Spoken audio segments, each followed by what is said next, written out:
안녕하세요. 지난 시간을 통해 전세보증금 반환이 지연되는 경우 내용 증명을 보내는 방법과 전세보증금 반환 소송에 대해 설명해 드렸습니다.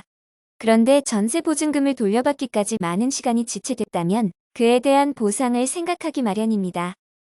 당연히 이 부분에 대한 보상을 청구할 수 있는데요. 바로 전세보증금 반환 지연이자입니다. 이번 시간에는 지연이자에 대해서 알아보는 시간을 가져보겠습니다. 부동산을 먼저 인도하는 방법.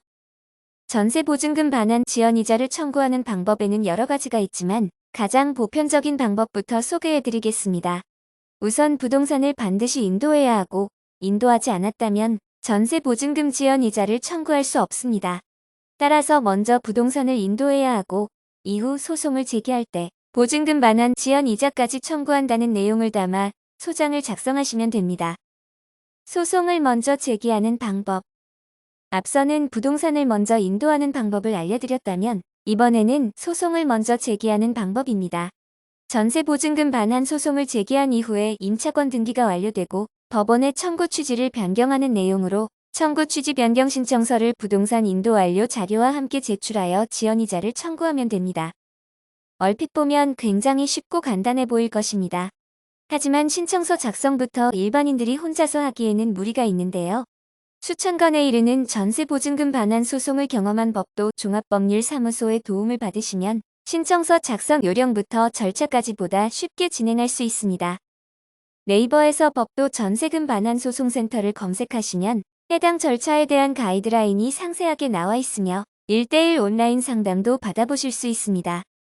이자 범위는 어떻게 되죠? 전세금 반환 지연 이자에서 가장 궁금한 점은 과연 얼마만큼의 이자를 받을 수 있느냐일 텐데요.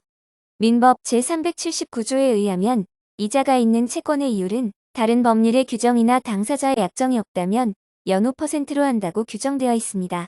따라서 민법상 법정 이율은 연 5%입니다.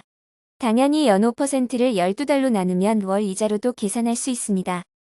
이 같은 공식으로 청구 신청 내용을 적을 때는 피고는 원고에게 이 사건 청구 취지 및 원인 변경 신청서 부본의 송달일까지는 연 5%, 그 다음 날로부터 보증금을 모두 반환하는 날까지는 연 15%의 비율로 금원을 지급하라는 식으로 작성할 수 있습니다. 여기서 연 5%는 민법상 이자이며 연 15%는 소송촉진특례법 상이자입니다. 현실은 조금 복잡할 수 있습니다. 지금까지 보증금 반환 지연에 따른 지연이자를 받는 방법에 대해 알아보았습니다. 지연이자는 증거와 상황이 딱 맞아떨어진다면 큰 문제 없이 받을 수 있는데요. 하지만 소송을 거쳐야 하고 이자율 계산도 반영해야 할 변수가 많기 때문에 대부분 변호사를 선임합니다. 변호사를 선임할 시에는 대리 출석뿐만 아니라 지연이자까지도 계산해 주어 소송에 따른 시간과 부담을 줄여줍니다. 다만 변호사 선임이 처음이라 망설여질 수 있습니다. 그러나 가장 중요한 것은 고민하는 시간이 길어지면 그만큼 보증금이나 지연이자를 받을 수 있는 시간도 지체된다는 사실을 명심해야 합니다.